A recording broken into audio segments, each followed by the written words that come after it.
चंद्रगुप्त ने चाणक्य की बहुत बड़ी चिंता दूर कर दी थी।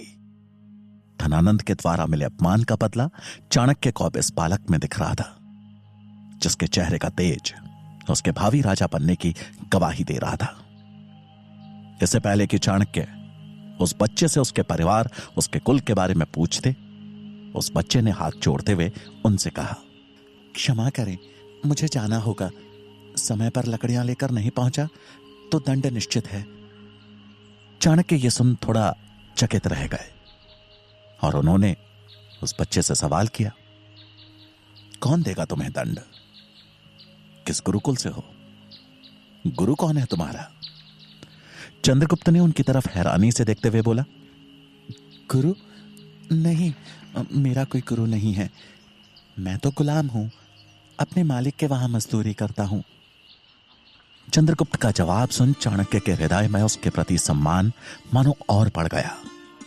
उस बच्चे ने जिस साहस और दयालुता का परिचय दिया था, वो किसी श्रेष्ठ गुरु की शिक्षा नहीं, बल्कि गुलामी में अपना जीवन बिताने के बावजूद उसके अपने आदर्श, अपने सिद्धांत थे।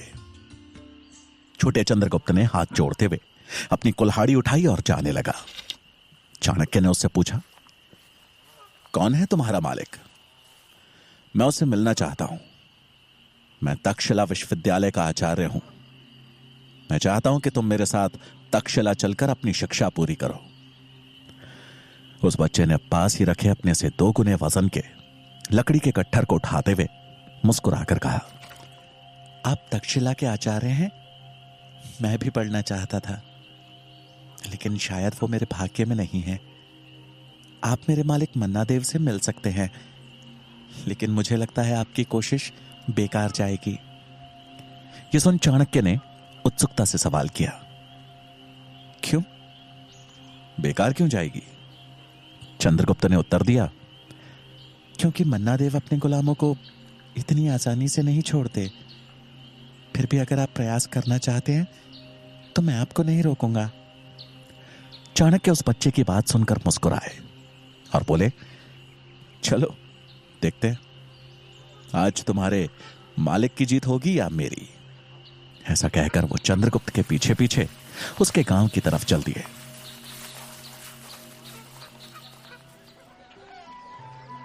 कुछ ही समय में दोनों जंगल के किनारे पे बसे छोटे से गांव में जा पहुंचे। गांव के किनारे पे मन्ना का एक बड़ा सा घर था। पूरे गांव में अलग से दिख रहे एक संपन्न घर को देख चाणक्य को समझने में देर नहीं लगी कि ये मन्ना का ही घर था। उसके पास चंद्रगुप्त जैसे सैकड़ों गुलाम थे, जिनसे वो अपने काम तो करवाता ही था और सही दाम मिलने पर उन्हें बेच भी देता था। आज के दिन भी मन्ना के गुलामों की बोली लग रही थी। काफी मोल भाव के बाद एक व्यापारी मन्ना के 10 गुलाम लेकर वहां से निकल गया। ये नजारा देख चाणक्य को समझ तो आ गया कि मन्ना इतनी आसानी से चंद्रगुप्त को उन्हें नहीं सौंपने वाला। धनराशि गिनते हुए मन्ना की नजर जैसे ही चंद्रगुप्त पर पड़ी तो उसके चेहरे की खुशी को क्रोध में बदलते हुए देर नहीं लगी। वो जोर से चिल्लाया, पूरा दिन निकाल दिया जंगल में, और वो भी इतनी सी लकड़ियों के लिए। कल तक इसकी 5 गुना लकड़ियां लाएगा, तभी भोजन को हाथ लगाना। मन्ना की बर्बरता राजा धनानंद से कम नहीं थी। वो उतना ही क्रूर और निर्दयी था जितना कि धनानंद। चाणक्य तुरंत उसके पास गए और उसको नमस्कार करते हुए बोले, इस बच्चे का कोई दोष नहीं है, इसको क्यों सजा दे रहे हो? इसने तो मेरी जान बचाई है। मन्ना ने उपहास करते हुए कहा, आपकी जान तो बच गई, लेकिन मेरा तो नुकसान हो गया ना। चुका दीजिए मेरे नुकसान का मूल्य, मैं इसको भोजन दे दूंगा। चाणक्य ने विनती करते हुए कहा, मान्यवर, मैं तक्षशिला विश्वविद्यालय का आचार्य चाणक्य हूं। मेरी विनती है कि अगर आप इस बालक को मुझे शिक्षा देने के लिए मेरे पास सौंप दें तो एक दिन आपको आपका मूल्य का 100 गुना अवश्य मिल जाएगा।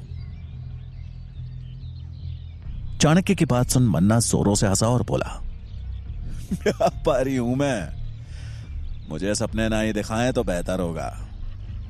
जिस दिन उचित धनराशि लेकर आ जाएंगे, ये क्या, इससे बेहतर गुलाम दे दूंगा। और आखिर क्या देखा आपको इस नकारे में? मन्ना की बात सुनकर चाणक्य बोले, मगध का भविष्य एक शिक्षक की नजरों से देखेंगे तो मगध का सम्राट, पर आप तो व्यापारी हैं और आपको इसमें बस एक गुलाम ही दिखेगा। चाणक्य को सुन मन्ना और वहां खड़े गुलाम जोरों से हंसने लगे। मन्ना ने चंद्रगुप्त को उसके बालों से पकड़ा और धक्का देते हुए कहा, ये और राजा, इसे राजा बनाओगे? दिन में चलते फिरते अच्छे सपने देख लेते हैं आप। चाणक्य से यह देखा नहीं गया और वो चंद्रगुप्त को जमीन से उठाते हुए गुस्से में बोले, सपने देखने का अधिकार उन्हीं को होता है जो उसे पूरा करना जानते हो, और ये मैं अभी सिद्ध कर सकता हूं।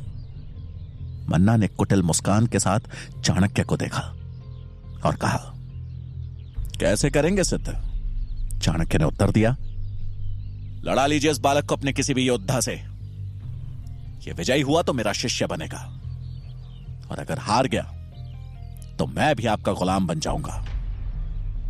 यह सुन मन्ना ने अट्टाहस किया और अपने सबसे ताकतवर गुलाम को चाणक्य के सामने खड़ा कर कर कहा, हरा दीजिए मेरे गुलाम माया देव को बगैर किसी हथियार के, और ले जाइए अपने भावी सम्राट को। मन्ना का इशारा मिलते ही मायादेव चंद्रगुप्त के सामने आ खड़ा हुआ। मायादेव की विशाल कद काठी को देख चंद्रगुप्त घबरा गया। युद्ध शुरू होने से पहले चाणक्य चंद्रगुप्त के पास गए और उसके डर को कम करने के लिए उसके कान में कुछ कहा, और अगले ही पल चंद्रगुप्त और माया अखाड़े में एक दूसरे के सामने आ खड़े हुए। मायादेव ने पहला वार किया, लेकिन चंद्रगुप्त फुर्ती दिखाते हुए उसके प्रहार से बच किनारे की तरफ निकल गया। तभी वहां खड़े गुलाम ने चंद्रगुप्त को पकड़ वापस माया के सामने ढकेल दिया। माया ने फिर से उस पर वार किया, लेकिन चंद्रगुप्त एक बार फिर अपनी फुर्ती दिखाते हुए उसके प्रहार से बाल बाल बचा, और इस बार मौका मिलते ही उसने पूरी ताकत से मायादेव के घुटनों पे प्रहार किया। माया को एक पल के लिए झटका लगा। इससे पहले कि वो संभलता, चंद्रगुप्त ने उसी घुटने पे जोरदार दूसरा प्रहार किया। अब मायादेव का भारी भरकम वजन ही उसका दुश्मन बनने लगा। घुटने की चोट के चलते उसको चलने में दिक्कत होने लगी। चंद्रगुप्त अपना तीसरा प्रहार करता कि अचानक उसका ध्यान भटका और पलक झपकते ही वो माया के चंगुल में आ गया। मायादेव ने उसे हवा में घुमाया और एक तरफ किसी पत्थर की तरह फेंक दिया। वो जमीन पे जा गिरा। उस एक पल का भटकना चंद्रगुप्त को महंगा पड़ गया। चाणक्य ये देख थोड़ा निराश हो गए। मायादेव का वार देख मन्ना और वहां उपस्थित सभी गुलामों ने उत्साहित होकर हो हल्ला करना शुरू कर दिया। चंद्रगुप्त ने अपने को संभाला और उससे पहले कि मायादेव अगला वार करता, उसने उस शोर में दबी हुई दूर से आ रही एक चीख सुनी और तुरंत वहां से तेजी से भाग निकला। उसे भागता देख मन्ना चिल्लाया, अरे वो देखो आचार्य, भाग गया आपका राजा। अब हाथों में कमंडल नहीं, बेड़िया पहनने के लिए तैयार हो जाओ। ऐसा कहकर वो जोर जोर से हंसने लगा। चाणक्य को भी यह देख अचंभा हुआ, लेकिन उन्हें पता था कि चंद्रगुप्त डर से नहीं बल्कि किसी और कारण से वहां से भागा है। इससे पहले कि कोई कुछ समझ पाता, एक आदमी दौड़ते हुए वहां आ पहुंचा और मन्ना की तरफ देखते हुए बोला, आपकी पत्नी को वहां गौशाला में उस आदमखोर तेंदुए ने घेर लिया है। उनके प्राण संकट में हैं, जल्दी चलिए। यह सुनते ही मन्ना सन्न रह गया। चाणक्य को समझ में आ गया कि चंद्रगुप्त ऐसे क्यों अचानक भाग गया। मन्ना वहां से तेजी से गौशाला की तरफ भागा और उसके पीछे चाणक्य और बाकी लोग भी। इधर चंद्रगुप्त हवा की तेजी से भागता हुआ गौशाला के निकट आ पहुंचा। बाहर लोगों की भीड़ जमा थी। सभी चिल्ला रहे थे, कोई तो उसे बचाओ, अरे कोई तो अंदर जाओ। लेकिन गौशाला के अंदर जाने की हिम्मत किसी में ना थी। बिना समय गवाए चंद्रगुप्त गौशाला के अंदर प्रवेश कर गया। अंदर गायों के झुंड में भी अफरा तफरी थी। वो इधर उधर भागती हुई जोर जोर से आवाजें लगा रही थी, पर उस आदमखोर तेंदुए को भला गाय से क्या मतलब? उसके मुंह पर तो मनुष्य के खून का स्वाद चढ़ चुका था। चंद्रगुप्त ने ध्यान दिया तो देखा कि मन्ना की पत्नी, जिसे वो माई बोलता था, गौशाला के पीछे के हिस्से से दबे पांव निकलने की कोशिश कर रही थी। लेकिन उसे अंदाजा नहीं था कि उसकी हरकत पे तेंदुए की नजर पड़ चुकी है। चंद्रगुप्त ने यह भांप लिया कि अब उसकी माई की जान खतरे में पड़ने वाली है। और उनको बचाने के लिए उसके पास ना के बराबर समय है। चंद्रगुप्त ने वहीं पड़े एक मजबूत लकड़ी के टुकड़े को बड़ी फुर्ती से बिना आवाज के अपने हाथ में उठा लिया। तेंदुआ जैसे ही माई की तरफ हमले के लिए बढ़ा, चंद्रगुप्त हवा में उछला और तेंदुए के सिर पे लकड़ी से जोर का वार किया। वार इतना घातक था कि तेंदुआ वहीं पे गिर गया और अपनी अंतिम सांसें गिनने लगा। माई, अब आप सुरक्षित हो, मैंने तेंदुए को मार दिया है, चंद्रगुप्त ने माई की तरफ देखते हुए कहा, जो इस हमले के डर से लड़खड़ाकर जमीन पे गिर गई थी। वो डर से कांप रही थी। चंद्रगुप्त ने उनके उठने में मदद की। उसी समय वहां पे मन्ना और उसके पीछे चाणक्य भी आ पहुंचे। मन्ना ने अपनी पत्नी के पास आकर चिंतित होते हुए पूछा, तुम ठीक तो हो? हाँ, मैं ठीक हूं। इसने मेरी जान बचा ली, नहीं तो जाने क्या हो जाता। ये बोलते वक्त मन्ना की पत्नी की आंखों में कृतज्ञता के भाव थे। मन्ना भी चंद्रगुप्त की बहादुरी देखकर हैरान था। मन्ना हैरान था कि जिसे उसने सबसे कमजोर बालक समझा था, आज उसने ऐसा कारनामा करके दिखाया जो बड़े से बड़े सूरमा भी ना कर पाए। एक आदमखोर तेंदुए को मौत के घाट उतारना आसान न था, लेकिन चंद्रगुप्त ने ऐसा करके अपनी वीरता का उदाहरण प्रस्तुत कर दिया था। मायादेव चंद्रगुप्त की बहादुरी देख के खुश था और साथ में हैरान भी कि पहले उसने एक बलशाली योद्धा मायादेव को जोरदार प्रहारों से घायल किया और अभी एक तेंदुए को मारकर उसकी पत्नी की रक्षा की। चाणक्य मन्नादेव के करीब आते हुए बोले, शारीरिक बनावट किसी की वीरता का प्रमाण कभी नहीं होती। साहस जन्म लेता है भीतर से। जो इंसान साहसी है वो बड़े से बड़े योद्धाओं का सामना करके उनको हरा सकता है, क्योंकि साहस परिस्थिति के सामने खड़े रहने में मदद करता है। मन्नादेव अपनी पिछली बातों पे पछतावा महसूस कर रहा था, लेकिन फिर भी उसने हिम्मत जुटाते हुए पूछा, क्षमा करें आचार्य, लेकिन एक प्रश्न अभी भी मेरे मन में चल रहा है कि पहलवान मायादेव से लड़ने के पहले आपने इसको कान में क्या बोला था? मुस्कुराते हुए चाणक्य बोले, युद्ध केवल ताकत से नहीं, बुद्धि से भी लड़ा जाता है। और जब इंसान के पास ताकत की कमी हो तो उसकी बुद्धि उसका शस्त्र बनती है। मैंने इसे बस एक युक्ति बताई थी कि जब इंसान का वजन अधिक हो और अगर उसके घुटनों पर वार किया जाए तो उसके शरीर का भार ही उसका दुश्मन बन जाता है और वो अचानक से कमजोर पड़ जाता है। मन्नादेव चाणक्य की प्रतिभा को समझ चुका था कि ये कोई साधारण आचार्य नहीं, बल्कि बहुत बुद्धिमान और अनुभवी आचार्य है। मन्ना की पत्नी भी आचार्य चाणक्य की बातों से प्रभावित दिखी और उसने मन्ना की तरफ प्रश्न भरी नजरों से देखा। मन्ना समझ गया कि वो आचार्य के बारे में जानना चाह रही है। ये तक्षशिला के आचार्य हैं और चंद्रगुप्त को अपने साथ ले जाना चाहते हैं, उसे शिक्षा दीक्षा देना चाहते हैं। मन्ना की बात सुन उनकी पत्नी ने कटाक्ष किया, और आपने अपने गुलाम की आजादी की कीमत मांगी होगी। पर आचार्य ने ना सही, मेरी जान बचाकर चंद्रगुप्त ने अपनी आजादी की कीमत चुका दी है। इसे आप जाने दें, ये गुलामी के लिए नहीं, गुलामी की जंजीरें तोड़ने के लिए बना है।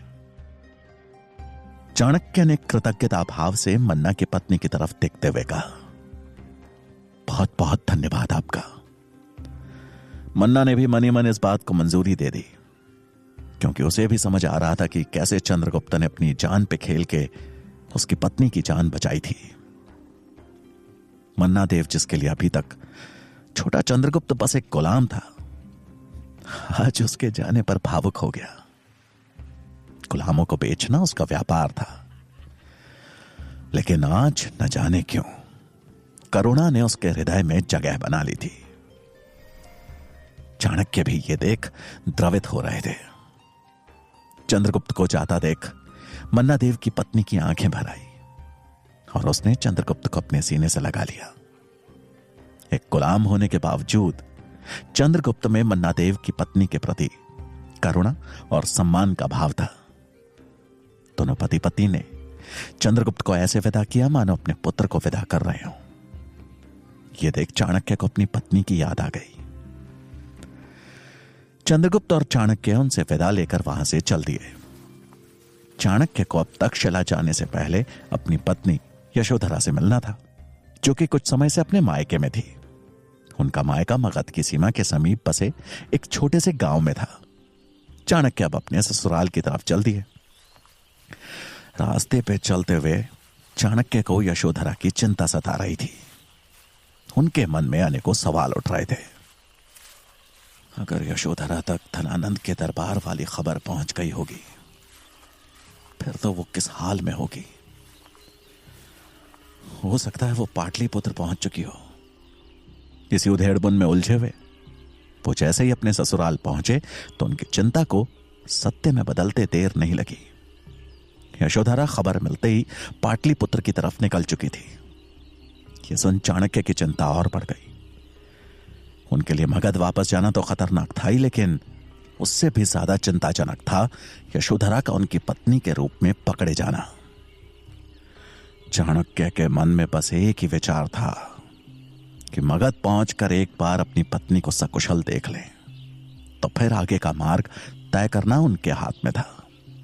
इसलिए वो बिना कोई पुनर्विचार किए वापस मगध की तरफ चल दिए। यशोधरा को लेकर उनकी चिंता उनके चेहरे पर स्पष्ट झलक रही थी। उनकी चिंता भांपते हुए चंद्रगुप्त ने पूछा, क्या हुआ आचार्य? आप बहुत चिंतित नजर आ रहे हैं।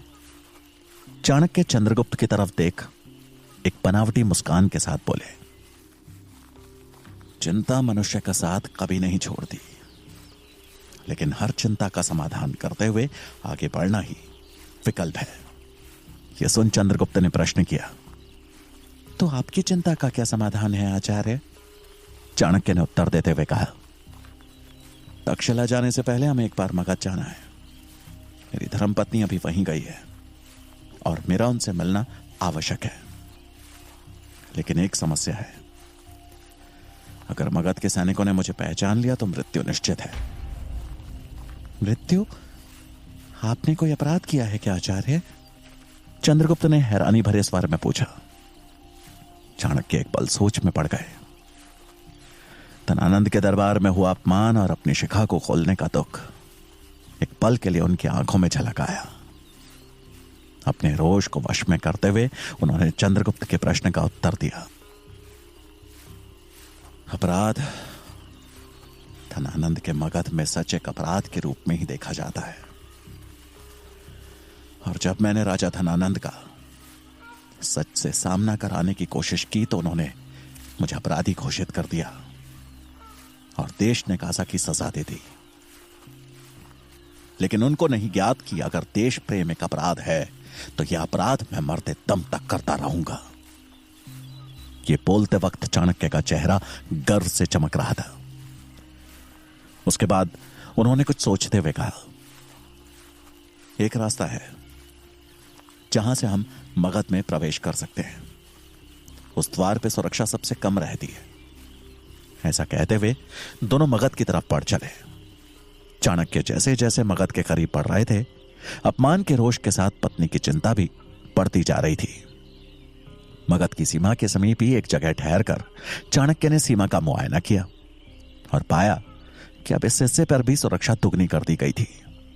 धनानंद के सैनिक अपने हाथों में तलवारें लिए अंदर जाने वाले हर शख्स से कड़ी पूछताछ कर रहे थे। यह देख चाणक्य को समझ में नहीं आ रहा था कि यह सुरक्षा सिकंदर के खतरे को भांपते हुए बढ़ा दी गई थी या फिर उनकी चुनौती ने राजा धनानंद को सच में हिला दिया था। चंद्रगुप्त ने सीमा द्वार की तरफ देखते हुए पूछा, आचार्य, यहां तो बहुत कड़ी सुरक्षा है। इनसे लड़े बगैर अंदर प्रवेश करना मुश्किल है। चंद्रगुप्त की बात सुन चाणक्य कुछ सोचते हुए बोले, शस्त्र उठाना हर समस्या का हल नहीं होता चंद्रगुप्त। जब मुसीबत बुद्धिमानी से हल होने वाली हो तो शस्त्र उठाना मूर्खता है। यह कहकर चाणक्य ने वहां पास ही में दिख रही कुछ जड़ी बूटियों को पीसकर उनका लेप तैयार किया और एक वैद्य का भेष धारण कर चंद्रगुप्त को साथ ले मुख्य द्वार की तरफ बढ़ गए। चाणक्य भी अन्य नागरिकों की तरह कतार में लग गए कि तभी एक सैनिक ने कतार में उनके आगे खड़े पुरुष को अचानक से कुछ पूछताछ के बाद बंदी बना लिया। यह किसी को समझ में नहीं आया कि उसका कसूर क्या था, लेकिन चाणक्य समझ गए कि यह जरूर किसी राज्य का कोई गुप्तचर होगा और शायद इसी की तलाश के लिए आज इतनी कड़ी पहरेदारी लगाई हुई है। लेकिन अब बारी थी चाणक्य की। इससे पहले कि वो सैनिक चाणक्य से कोई प्रश्न करता, उन्होंने उसके सामने लेप रखते हुए उसे नमन किया और बोले, इससे पहले कि आप मुझसे प्रश्न करें, मैं आपसे विनती करता हूं कि अपने हाथ पर हो रहे इस घाव पर यह लेप लगा लें। मेरी चिकित्सा विज्ञान की शिक्षा कह रही है कि अगर इस घाव का जल्दी ही उपचार नहीं किया गया तो यह घातक बन सकता है। आप एक कर्तव्यनिष्ठ सैनिक हैं और एक आचार्य होने के नाते मेरा प्रथम दायित्व है मेरे और मेरे परिवार की रक्षा कर रहे सैनिक की हर संभव सहायता करना। चाणक्य की बात सुन वो सैनिक एक पल के लिए अचंभित रह गया, लेकिन उनकी आंखों में झलक रहे सत्य और करुणा के भाव को देख उसने बगैर कोई प्रश्न किए चाणक्य का धन्यवाद किया और उन्हें प्रवेश करने की अनुमति भी दे दी। अब चाणक्य चंद्रगुप्त के साथ अपने घर के निकट पहुंच गए, लेकिन गली में मुड़ने से पहले ही अचानक उनके कदम ठहर गए। चंद्रगुप्त ने हैरान होते हुए पूछा, क्या हुआ आचार्य, आप यूं अचानक रुक क्यों गए? चाणक्य ने इधर उधर देखते हुए कहा, धनानंद के गुप्त सैनिक मेरे घर के आसपास हो सकते हैं, जो संभवतः मेरी ही प्रतीक्षा कर रहे होंगे। तो अब क्या करें आचार्य? चंद्रगुप्त ने कहा, एक उपाय है, तुम एक भिक्षुक के वेश में मेरे घर जाओ। अगर कोई सैनिक यहां पे पहरेदारी दे रहा होगा तो खुद ही पता चल जाएगा। चाणक्य ने चंद्रगुप्त की तरफ देखते हुए कहा। चंद्रगुप्त ने हामी भरी और एक तरफ चल दिया। वो कुछ ही पलों में चाणक्य के घर के बाहर था। उसने हर तरफ नजर दौड़ाई, लेकिन वहां पे ऐसा कोई भी सैनिक या फिर गुप्त सैनिक नहीं दिखा। चंद्रगुप्त ने कुंडी खटखटाई और कुछ समय बाद यशोधरा ने दरवाजा खोला। यशोधरा का चेहरा चिंता में जैसे पीला पड़ चुका था। अपने स्वामी की कोई खबर न मिल पाने की चिंता उसके चेहरे पर साफ दिख रही थी। माता, कुछ भिक्षा मिलेगी? चंद्रगुप्त ने बड़े सहज अंदाज में कहा। यशोधरा का मन अंदर से विचलित था, लेकिन घर पर आए भिक्षुक को खाली हाथ तो नहीं भेज सकती थी। उसने एक मुस्कान के पीछे अपने दुख को छिपाया और चंद्रगुप्त को देखकर बोली, अवश्य पुत्र, घर में थोड़ा अनाज है, मैं लेकर आती हूं। फिर अचानक जैसे उसकी नजर चंद्रगुप्त के सूखे होठों पे पड़ी और उसने वो देखकर कहा, लगता है काफी देर से भटक रहे हो, तुम रुको, मैं अनाज और पानी दोनों लेकर आती हूं। ये बोलते हुए यशोधरा अंदर चली गई। चंद्रगुप्त यशोधरा की हालत देखकर हैरान था और साथ में चिंतित भी। यशोधरा की बनावटी मुस्कान के पीछे का दर्द चंद्रगुप्त को साफ नजर आ रहा था।